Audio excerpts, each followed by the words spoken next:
বলা হয় চুরিবিদ্যা মহাবিদ্যা, যদি না পড়ো ধরা। কিছু কিছু চোর তো এই মহাবিদ্যাকে কাজে লাগিয়ে বছরের পর বছর পুলিশের চোখ ফাঁকে দিয়ে ঘুরে বেড়াচ্ছে। আরেকদিকে কেউ কেউ তাদের বোকামির কারণে ধরাও খাচ্ছে। তবে কিছু কিছু চোর এমন সব কাজ করে বসছে যা দেখে পুলিশও হতবাক। ভাবছেন চোর আবার এমন কি করলো? জানতে হলে দেখতে হবে পুরো ভিডিওটি। Number 1, black mask. এমন রিয়েলিস্টিক মাস্ক আপনারা মুভিতে দেখেছেন, কিন্তু এই মাস্ক ব্যবহার করে এক অপরাধী করেছেন নিজের কার্যসিদ্ধি। এই মাস্কটি এতটাই রিয়েলিস্টিক ছিল যে পুলিশ তো এই মাস্কের চেহারার মতো দেখতে আরেকজন নির্দোষ ব্যক্তিকে গ্রেফতারও করে বসেছিলেন। এমনকি যেই লোকটিকে গ্রেফতার করা হয়েছিল সেই লোকটির মাও সিসিটিভি ফুটেজ দেখে ভেবে বসেছিল তার ছেলেই হয়তো ডাকাতি করেছে। 2010 সালে ওহাইওতে এই ডাকাতিটি হয়। সেখানে এই লোকটি এই ব্ল্যাক মাস্ক পরে ডাকাতি করতে যান, কিন্তু ওই যে কথায় আছে না, পাপ বাপকেও ছাড়ে না। তাই তো এই মাস্কটি তার গার্লফ্রেন্ডের নজরে পড়ে যায়, আর সে পত্রিকায় সেই ডাকাতির ঘটনাটিও দেখেছিল, যেটি দেখে তিনি চলে যান পুলিশের কাছে। শেষমেশ সত্যিকারের অপরাধী ধরা পড়ে। নাম্বার 2, হিজড়া বেশ। 2 বছরের কারাদণ্ড থেকে বাঁচতে 7 বছর ধরে তৃতীয় লিঙ্গের ছদ্মবেশে ছিলেন সে। অনেকেই ভাবছেন এর চেয়ে তো 2 বছর সাজা কাটাই ভালো ছিল। 2012 সালের 7 সেপ্টেম্বর শাহআলী থানা পুলিশের কাছে মাদক সহ গ্রেফতার হয় বিল্লাল হোসেন নামের মাদক মামলার এক আসামিকে। মাদক মামলায় 2 বছরের সাজা দেন আদালত। সেই সাজা থেকে বাঁচতে 7 বছর ধরে তৃতীয় লিঙ্গের ছদ্মবেশ ধরে 7 বছর পালিয়ে বেরিয়েছে সে। তবে এতেও গ্রেফতার এড়াতে পারেনি। 7 বছর পর রাজধানীর বাড্ডা এলাকা থেকে অভিযান চালিয়ে তাকে গ্রেফতার করে শাহআলী থানা পুলিশ। তাকে দেখে পুলিশের সন্দেহ হলে পুলিশ তাকে জিজ্ঞাসাবাদ করে। পুলিশ প্রাথমিক জিজ্ঞাসাবাদে জানতে পারে সে তৃতীয় লিঙ্গের কেউ নয়। পরে ফিঙ্গারপ্রিন্টের মাধ্যমে তার প্রকৃত নাম ও ঠিকানা নিশ্চিত হওয়া যায়। নাম্বার 3, মুখে অ্যাসিড। ভারতের তেলেঙ্গানার স্বাতি নামে এক মহিলা প্রেমিকের সঙ্গে মিলে তার স্বামীকে সরিয়ে দিয়েছেন। শুধু তাই নয়, নিজের স্বামীকে খুন করার পর প্রেমিককে স্বামী বলে প্রায় চালিয়েও দিয়েছিলেন ওই মহিলা। কিন্তু সবকিছু ভেস্তে দিল এক বাটে মাটন স্যুপ। 27 বছর বয়সী স্বাতি নামে ওই নারী পেশায় একটি বেসরকারি হাসপাতালের নার্স। 3 বছর আগে সুধাকর রেড্ডি নামে এক ব্যক্তিকে বিয়ে করেন। তাদের একটি সন্তানও রয়েছে। তেলেঙ্গানার নাগারকুরলুনের বাসিন্দা স্বাতির সাথে পরিচয় হয় পেশায় ফিজিওথেরাপিস্ট রাজেশের। দুজনের ঘনিষ্ঠতা গড়ায় প্রেমে। শেষ পর্যন্ত দুজনে মিলে সুধাকরকে খুন করার পরিকল্পনা করে। প্রথমে অ্যানেস্থেসিয়ার সাহায্যে সুধাকরকে অজ্ঞান করে স্বাতি এবং রাজেশ। এরপর ভারী জিনিস দিয়ে থেতলে দেওয়া হয় সুধাকরের মাথা। সবশেষে একটি জঙ্গলের মধ্যে সুধাকরের দেহ লোপাট করে দেয় স্বাতি এবং রাজেশ। সুধাকর যে খুন হয়েছে সেটা কাউকে বুঝতেই দিতে চাননি স্বাতি এবং রাজেশ, আর সেই জন্য ভয়ঙ্কর এক পরিকল্পনা করেন তারা। রাজেশের মুখ অ্যাসিড দিয়ে পুড়িয়ে বিকৃত করা হয়। এরপর ওই অবস্থায় প্লাস্টিক সার্জারির জন্য রাজেশকে হাসপাতালে নিয়ে এসে নিজের স্বামী সুধাকর বলে পরিচয় দেন স্বাতি। ভাবতে পারছেন, এমনকি সুধাকরের পরিবারের লোকজনকেও তাই বলেন সে। স্বাতি দাবি করেন কয়েকজন দুষ্কৃতিকারী তাদের উপর হামলা করে সুধাকরের এই অবস্থা করেছে। এরপরেই অবশ্য বিপত্তি বাধে। হাসপাতালে অন্যান্য রোগীদের মতো রাজেশকেও মাটন স্যুপ খেতে দেওয়া হয়, কিন্তু রাজেশ স্যুপটা খায়নি। হাসপাতালের কর্মীদের রাজেশ জানান সে নিরামিষাশী। একথা জানতে পেরেই সন্দেহ হয় সুধাকরের পরিবারের সদস্যদের, কারণ সুধাকর ভেজিটেরিয়ান ছিলেন না। তদন্তকারী পুলিশ অফিসাররা জানিয়েছেন সুধাকর সেজে থাকা রাজেশের স্বভাবের এই পরিবর্তনগুলো সুধাকরের আত্মীয়দের নজর এড়ায়নি। সন্দেহ হয় তারা ক্রমাগত রাজেশকে নিজেদের পরিবার নিয়েই প্রশ্ন করতে থাকেন। বিপদ বুঝে কথা না বলে তাদের সঙ্গে সাংকেতিক ভাষায় কথা বলতে শুরু করেন রাজেশ। পরে পুলিশের কাছে অভিযোগ জানায় সুধাকরের পরিবার। পুলিশি জেরার মুখে অবশেষে নিজের আসল পরিচয় স্বীকার করেন রাজেশ। গ্রেফতার করা হয় স্বাতিকেও। জেরায় স্বাতি জানান 2014 সালে মুক্তি পাওয়া তেলেগু ছবি এভরিও দেখে সুধাকরকে খুনের এই ছক তার মাথায় আসে। ওই মুভিতে আহত এক যুবকের মুখ প্লাস্টিক সার্জারি করে নিজের মৃত ছেলের মুখের আদলে বদলে দিয়েছিলেন এক চিকিৎসক। নাম্বার 4, দি মাস্ক ম্যান। এই জিনিয়াস ডাকাতটি কখনোই মাস্ক ছাড়া ডাকাতি করেনি, তবে এক এক সময় তিনি এক এক ধরনের মাস্ক পরেন। টোটাল ব্যান্ডিট ডাকাতির কথাই ধরা যাক না, এটি ইতিহাসের এক রহস্যময় ব্যাংক ডাকাতি, যার সিসিটিভি ফুটেজ থাকার পরও ডাকাত দলকে এখনো পর্যন্ত ধরা সম্ভব হয়নি। যে এই ডাকাতি করেছিল তার হাইট ছিল 6 ফুট 8 ইঞ্চি। 2009 সাল থেকে আজ পর্যন্ত সে 16টি ব্যাংকে ডাকাতি করেছেন।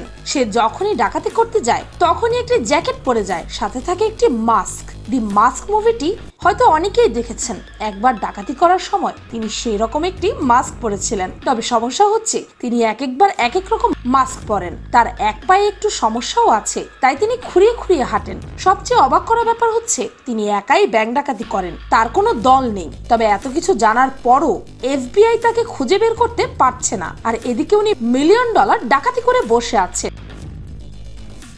নাম্বার 5, বাউল ছদ্মবেশ। উত্তরবঙ্গের একটি খুনের মামলায় যাবজ্জীবন সাজাপ্রাপ্ত আসামি হেলাল হোসেন ওরফে সেলিমকে গ্রেফতার করেছে র্যাব। ভাঙাতরি ছেঁড়াপাল গানের মডেল হয়ে বেশ পরিচিতি পান তিনি। গানের বাউল মডেল সেলিম ওরফে খুনি হেলাল হিসেবেও পরিচিতি রয়েছে তার বিরুদ্ধে ওই এলাকায় 3টি হত্যা মামলা রয়েছে। নিজেকে লুকিয়ে রাখতে বাউল ছদ্মবেশ ধারণ করেছিলেন সেলিম। মামলা এড়াতে তিনি প্রায় 20 বছর ছদ্মবেশে পালিয়ে বেরিয়েছেন, কিন্তু শেষ রক্ষা হয়নি। গান ভাইরাল হতে না হতে ধরা পড়ে যান তিনি। নাম্বার 6, ভিক্ষুক সেজে পলায়ন। 1991 সালে ভারতের উত্তরপ্রদেশের আগ্রায় 6 জনকে খুন করেন রাম সেবক। তাকে গ্রেফতারও করা হয়েছিল। জামিনে মুক্তি পাওয়ার পর থেকেই পলাতক ছিলেন রাম সেবক। তন্ন তন্ন করে তল্লাশি চালিয়েও পুলিশ তার টিকিটাও খুঁজে পায়নি। রাম সেবক যেন কর্পূরের মতো হঠাৎ করে উধাও হয়ে গিয়েছিল। তদন্ত চালিয়ে পুলিশের ধারণা হয় রাম সেবক আর বেঁচে নেই বোধ হয়। আসলে খুনের পর হাজতবাসের থেকে বাঁচতে বেশ কিছুদিন এদিক ওদিক ঘুরে বেড়ান রাম সেবক। বুঝে গিয়েছিলেন এরকম করে বেশি দিন পুলিশের হাত থেকে পালিয়ে বেড়ানো সম্ভব না। শেষে গ্রেফতারির হাত থেকে পাকাপাকি ভাবে বাঁচতে ফোন দিয়ে আটেন। ঠিক করেন পুরনো নাম পরিচয় সব মুছে ফেলবেন, বদলে ছদ্মবেশ ধারণ করে নতুন পরিচয় নিয়ে বাঁচবেন। অনেক ভেবে রাম সেবক ঠিক করেন গা ঢাকা দিতে বৌদ্ধ সাধুর থেকে ভালো ছদ্মবেশ আর হতেই পারে না। পাশাপাশি স্বভাবে শান্ত বলে পরিচিত বৌদ্ধ সন্ন্যাসীর ছদ্মবেশ ধরলে তাকে চট করে কেউ সন্দেহও করবে না, সমাজে মান সম্মানও পাওয়া যাবে। যেমন ভাবা তেমন কাজ। বৌদ্ধ সন্ন্যাসীর ছদ্মবেশ ধারণ করেন রাম সেবক। পুলিশের চোখে ধুলো দিতে মাথা গোঁফ দাড়ি কামিয়ে ধারণ করেন গেরুয়া বস্ত্র। বৌদ্ধ ধর্মে দীক্ষাও নেন তিনি। রাম সেবকের ফন্দি সত্যিই কাজে আসে, কারণ এইভাবে 30 বছর পালিয়েছিলেন তিনি। তবে শেষ রক্ষাটা আর হয়নি। 30 বছর ধরে পলাতক থাকার পর রাম সেবককে ফারুখাবাদ বাস স্ট্যান্ডের কাছ থেকে গ্রেফতার করে পুলিশ। নাম্বার 7, লুইস কার্লসের কসমেটিক সার্জারি। আসামি জগতে লুইস কার্লস ছিল খুবই পরিচিত একটি নাম। তাকে চেনেন না এমন মানুষ খুব কমই ছিল। সে এতটাই পাওয়ারফুল ছিল যে সে বারবার পুলিশকে ফাঁকি দিয়ে পালিয়ে থাকতেন। তাকে ধরতে পারা খুবই কঠিন একটা ব্যাপার ছিল। 2017 সালে তিনি $102 মিলিয়ন চুরি করে পালিয়ে যান। এত বিশাল অঙ্কের টাকা লুট হওয়ায় চারিপাশে খুব হইচই পড়ে যায়। তাকে তন্ন তন্ন করে পুলিশেরা খুঁজতে শুরু করেন। তাকে খুঁজতে খুঁজতে পুলিশ প্রায় 30টা বছর পার করে ফেলেন, কিন্তু পুলিশ তাকে খুঁজে পান না। এর মধ্যে সে বেশ কয়েকবার পুলিশের সামনে দিয়ে যাতায়াত করেছে, কিন্তু সে নিজের রূপ এমন ভাবে পরিবর্তন করে ফেলেছিল যে তাকে পুলিশেরা কোনোভাবেই চিনতে পারেনি। কারণ সে প্লাস্টিক সার্জারি করান আর এমন ভাবে নিজেকে পরিবর্তিত করান যে তাকে চেনাই কষ্টসাধ্য ছিল। এমনকি শুধু একবার নয়, দুইবার সে প্লাস্টিক সার্জারি করান। সে 2 বার পুলিশের মুখোমুখি হয়েও পুলিশ তাকে চিনতে পারেনি। পুলিশের সন্দেহের তালিকায় সে থাকায় পুলিশেরা তাকে প্রায় 3 যুগ যাবৎ ফলো করেন এবং তাকে শনাক্ত করতে ফাইনালি সক্ষম হন। বাপরে, এরা পারেও বটে। নাম্বার 8, বোবা সাসপেক্ট। এই ঘটনাটি ঘটেছিল চীনে। 2005 সালে মিস্টার জ্যাং নামের একজন ব্যক্তি তার স্ত্রীর চাচা মিস্টার কাওয়ের সাথে জমি ভাগাভাগি নিয়ে ঝগড়া লাগে। ঝগড়াটি এমন পর্যায়ে পৌঁছে যায় যে এক পর্যায়ে মিস্টার জ্যাং ছুরিকাঘাত করে মিস্টার কাওকেও হত্যা করে ফেলে। মিস্টার জ্যাং এতে প্রচুর ভয় পেয়ে যায়, তাই সে পুলিশ আসার পূর্বেই সেই শহর ত্যাগ করে। শহরের বাইরে সে নিজেকে ওয়াংগুই নামে পরিচয় দেয়। সে পাশের একটি গ্রামে একজন বোবা ভিক্ষুকের জীবনযাপন করতে শুরু করে। সে 12 বছর অপরাধ থেকে পালাতে পেরেছিল। কিছু বছর ভিক্ষা করার পর সে কনস্ট্রাকশন মিস্ত্রির কাজ শুরু করে। সেখানে সে আরেকটি বিয়ে করে এবং তার একটি সন্তানের জন্মও হয়। কিন্তু হঠাৎ 12 বছর পর অন্য একটি কারণে এলাকাব্যাপী পুলিশ সার্চ করলে তার উপর সন্দেহ করা শুরু করে, কারণ সে পুলিশকে তার বিভিন্ন প্রয়োজনীয় ডকুমেন্ট দেখাতে পারেনি। পরে পুলিশ তাকে আটক করে। তাকে শনাক্ত করার জন্য তার রক্ত নিয়ে ডিএনএ টেস্ট করার পর তার আসল পরিচয় বেরিয়ে আসে। দীর্ঘ 12 বছর পর সেই হত্যাকাণ্ডের আসামি অবশেষে আটক হয়। কিন্তু কাহিনী এখানেই শেষ নয়। মনে আছে মিস্টার জ্যাং 12 বছর ধরে বোবা সেজেছিল? সেই 12 বছরের একটি কথাও বলেনি, ফলে তার ভোকাল কর্ড নিষ্ক্রিয় হয়ে গিয়েছিল এবং সে সত্যি সত্যি কথা বলার ক্ষমতা হারিয়ে ফেলেছিল। সেটা জানতো না। যখন সে অপরাধ স্বীকার করতে যায় তখন সে বুঝতে পারে সে চেষ্টা করেও আর কথা বলতে পারছে না। যেমন কর্ম তেমন ফল। এই স্যালনটার নাম হচ্ছে প্রিয়া স্যালন। তো কেউ চিন্তা না এখানে। Hello, thank you. এই লুকটা দেওয়ার চেষ্টা করতেছি। গিচা গেছে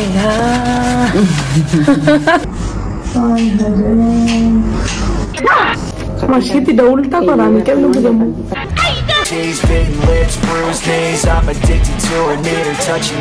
এরা কাজ জানে এরা কম দামে আপনাকে ওয়ার্ল্ড ক্লাস কাজ করে দিবে fancy haircut I got you can C